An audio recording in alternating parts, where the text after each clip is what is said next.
At the point of takeoff, it has just been about 11 seconds for him to reach about 600 feet. And thereafter, if you see, the wings are level, normal, and it is coming down into a gradual glided descent.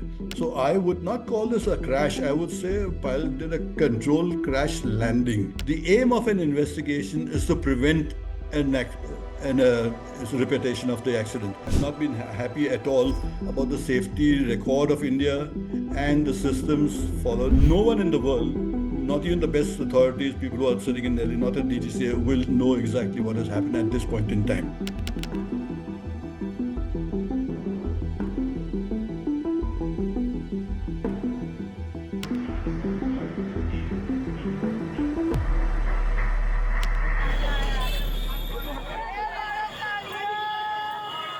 By what is known so far, what is your initial assessment of what has happened? What is known so far is a lot of information which is coming out where people can only speculate as to what could have gone wrong. No one at this point of time will know exactly what has happened till you have more facts and data available from the voice recorder and the DFDR availability.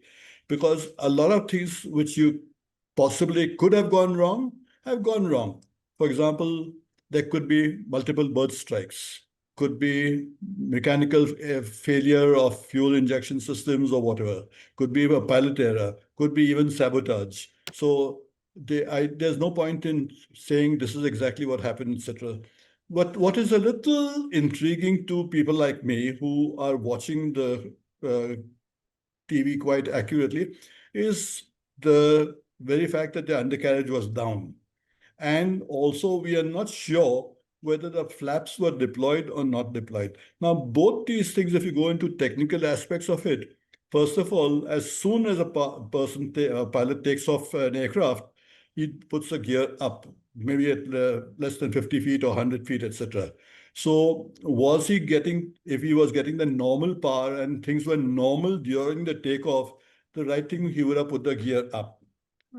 The very fact that the gear was not up, maybe it did not go up when he tried, or maybe even at that point in time, he must have faced some emergency and realized that there was a problem and purposely left the gear down, because in any crash landing or landing like that, it is advisable to keep your gear down and land the aircraft. Also, the very fact that the flaps were not visible to us, maybe they are down or up, I am not too sure.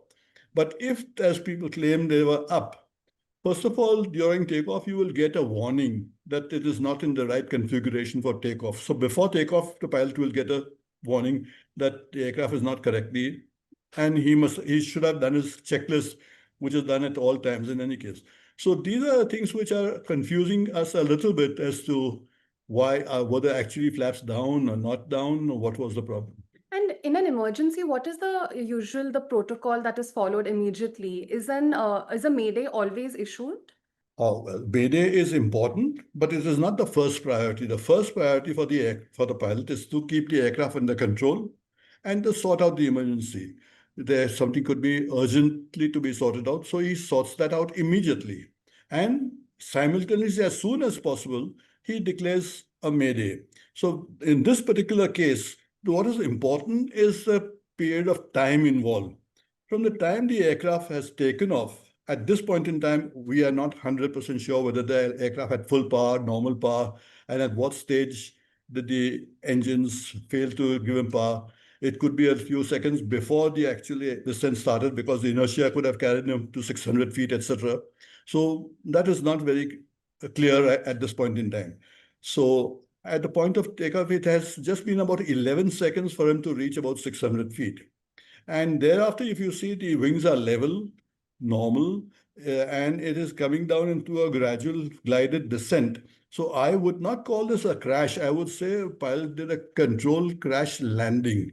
And maybe if there was a clear area in front of him, many more lives could have been saved. He could have, because the ideal thing is to do and put it in a clear space where there's no buildings. But I'm sure most of the cities today in India have built up buildings and a lot of built up areas. So the main why the fire happened and why the accident was disastrous and so many people died is essentially because it went into buildings.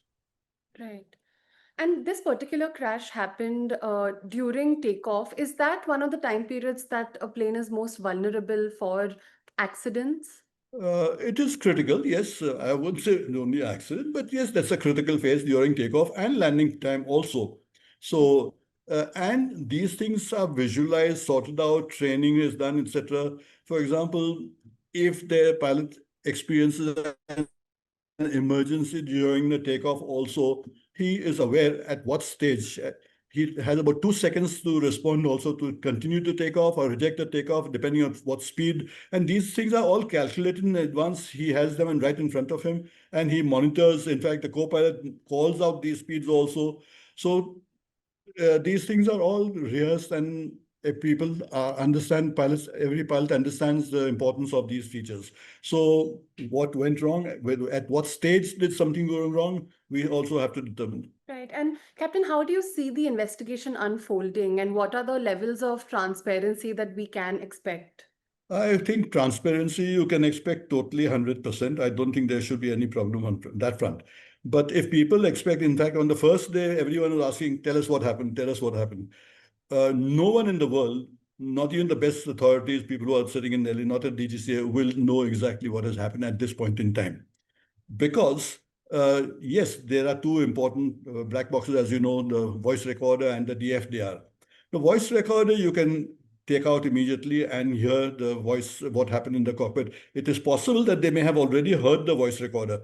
The people, authorities may be already aware what's conversation happened in the cockpit. After all, it's a matter of not even half a minute. So that is almost immediate. However, the DFDR is a very complex instrument and it has been improved over a period of time for so many years. And for it to be downloaded itself will take a couple of weeks. Okay. And thereafter, these are digital formats which are produced by the DFDR. And to interpret this information also, it'll take experts. So they have to interpret it correctly to understand what has happened at what stage. So that will take some time. Okay.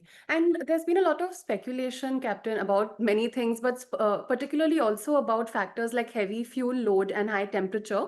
How likely is it that this affects the aircraft's climb performance? It does affect. That is why all calculations are done and calculated depending on the weather conditions, the temperature, etc. And these manuals are very clear. So before every single takeoff, the pilot and the people who assist him in the planning, etc., do these calculations well in advance. And sometimes, if some winds are not favorable, they may not permit a takeoff. If the aircraft is too heavy for takeoff, then it may be actually sometimes they remove the load, remove the passengers to make the aircraft airworthy. So these things are all calculated and there's routine things which are done every single day by everyone. So there shouldn't be a problem on that front. So whatever be the temperature, it was within limits. Okay. And during such emergencies, Captain, are there plan Bs, plan Cs that are meant to be kicked off? Uh, See, all emergencies, you can't view all sorts of problems that could have happened. For example, what is normal in a takeoff is you have an engine failure. Now, all pilots have practiced that over a period of time. It is practiced in the simulator and there are time frames laid down. For example, every pilot is required to respond within 2 seconds if during takeoff, if emergency happens, if there's an engine failure or something happens, he is required to react within 2 seconds to decide on whether to continue the takeoff or not to continue the takeoff and what action to take. So these things are rehearsed and planned and people are trained on it. You do simulator practices on it and all pilots are examined for it regularly. Right. And Captain, this is the first major crash involving a Dreamliner, but there have been several concerns earlier. How do you view that with in this context? See, a lot of people I've heard reviews from people that they pointed fingers at Airbus Industries or Boeing Industries that they're cutting shortcuts, and I don't buy that theory at all because I'm sure both these Airbus and Boeing have been in the business for a very long time. I know some of the people who operate in the production test pilots also personally, and they're extremely professional and they're receptive to changes, receptive to ideas, etc. and I don't think they will compromise on air safety at all. But there have been several whistleblowers from Boeing that have been raising alarms over several years. Do you think these concerns are relevant to what has happened? No, not relevant to what has happened, but yes, they are relevant. For example, recently there was an interview of, for example, the CEO of the Boeing company was interrogated by the government in America, and he was posed a lot of questions. But that does not mean that the aircraft is unsafe. That does not mean that the safety has been compromised. To the best of my knowledge and knowing these aircraft for so many years, I don't think safety would be compromised by any of these large manufacturers. Okay, but what do you think are the most common safety lapses that generally lead to such crashes, crashes of such a high scale? See, if people knew what the lacuna was, then they'd obviously rectify those things immediately. I'm saying the pilot, most all the accidents are rated by human error or mechanical error.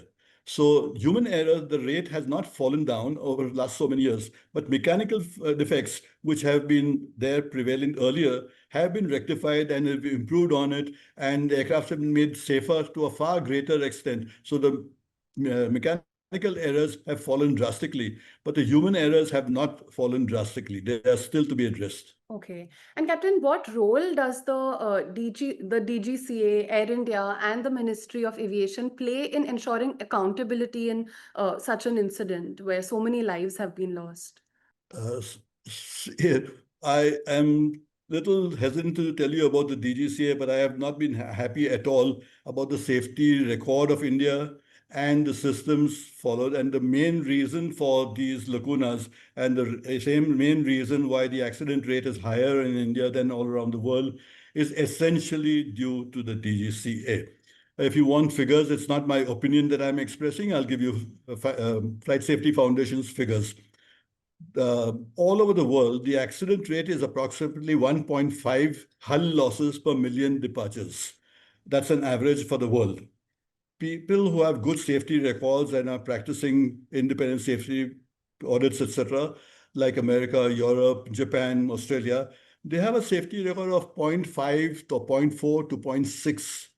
As India's record, I don't even want to mention to you because I'll frighten your viewers into. So that needs to be addressed to a very significant level. And I'll explain to you why I'm saying about the DGCA. I'm from the Air Force, so we're a regimental way of functioning and professional way of functioning from coming from the Air Force when I came to the civil. And there I realized everyone was abusing the DGCA for this is not happening there, not safe here and not safe there. So I went into a little bit of details and found out that in the whole office of the DGCA, which is a technical office, there was not a single aviator. This is a few years back. This is about 30, 35 years back. There was not a single aviator in the whole office of the DGCA. There were only bureaucrats. How do you expect a bureaucrat to understand technical aspects of aviation? A bureaucrat is the director of examination, director of air safety, director of accident analysis. So it is pathetic. Things have improved over a period of years after a lot of pressure has been laid. And because there was no professional uh, persons available in DGCA, I started an organization we called the Federation of Indian Pilots. That is a professional body purely to improve safety and standards. And we've been getting the best authorities in the world to come and give various lectures, symposiums in India, etc. And we've also started an institute, which is also extremely important, is education in India, all around, not just for pilots. See, today a pilot is taught how to fly an aircraft. But who teaches him how to be a commander? Has anyone thought of that? Every pilot, it is expected that after a period of time with certain experience, if he goes senior, etc., and he becomes a commander. But is there any training imparted to him to be a good commander? Like MBA in aviation or awareness of international laws, awareness of your regulations, awareness of what your limitations are, what your rules are, what powers and authority you have, what you can. So these are the things which need to be addressed in an educational institution. Hopefully that will improve soon. Definitely. So do share the India's record in terms of safety. You didn't want to scare our viewers, but I believe it's important for them and us to be aware. I suggest you leave it at that because it would unnecessarily cause a lot of friction and anxiety. Sure. I also want to lastly just speak about the survivor, the sole survivor from the crash. How do you reckon this happened? I mean, he does not even seem very badly injured. How did he survive and just make it? Okay, I'll tell you that. In fact, on the first day, as soon as this thing happened and we saw the aircraft coming down, etc., I was fairly confident that there'd be far more survivors. For the simple reason, the at that point in time we didn't know this hostel and the hospital was right in front of the runway, etc. But the way the aircraft was coming down smoothly and in a controlled manner with wings level and like almost like gliding down, and it is undercarriage down. Undercarriage is required to take an impact of any crash or etc. So I expected a lot more people to survive. But because it went into buildings and there was a huge fireball, and the whole aircraft caught fire, most people would have died not because of the crash itself, but because of the fire that happened on the aircraft straight away. So this particular person made, and I believe his seat got taken off from the aircraft also, and he landed somewhere else. So he must have just been lucky enough to have some cushioning effect with someone or the other, and unstrapped himself and walked out of the aircraft. And walking out of aircraft, the whole aircraft had broken up at that point in time, the fuselage. So there was no question of getting out of the door or some emergency hatch. He could have walked out from any part of the aircraft fuselage. And Captain, there's been a lot of speculation, a lot of misinformation around the crash since there's still a lot of clarity to be received over what has happened. What would you advise our viewers to? I mean, everyone is anxious to understand, everyone is scared and devastated. What would be your advice to go through these difficult times without falling? Well, for all people who are anxious, everyone wants to know. I want to know what happened right away. But we also know people who are in the business of understanding aviation safety and standards and investigation. You are aware that you cannot get all the information straight away. It'll take a period of time. To the best people who are doing the investigation directly, also immediately, also they themselves will not know what has happened, etc., unless they have analyzed various the aircraft itself, the cockpit itself, the voice recorder. I'm sure a lot of information will be available almost immediately, maybe today or as soon as possible from the voice recorder, because that would be available. And people who have analyzed it must have known what transpired, what happened in the cockpit, at what stage was some emergency happen, was it some engine failure. So that minimum information will be available. However, to give you an idea that after a period of time, you will get such clarity because what they eventually do from this DFDR information, they put it onto a simulator. The simulator is very similar to an aircraft. It performs on the same way the aircraft performs. And the same conditions, same these things are put in the simulator. And after putting it in the simulator, and the simulator will actually demonstrate what actually happened during the crash time. So you will know far more details. You will know accurately what happened, but it takes time to get the information, correlate the information, and then interpret it also. So that will always take a little time. Sure. Thank you so much, Captain. Is there anything else you'd like to add? Okay. Yes, I'd only like to add this accident investigation. See, first of all, Annexure 13 of ICAO, which is the document, which is the Bible for accident investigation, states very clearly as a preamble, the aim of an investigation is to prevent a repetition of the accident, not to apportion blame. So first of all, in India, we need to improve the whole safety system to a very large extent.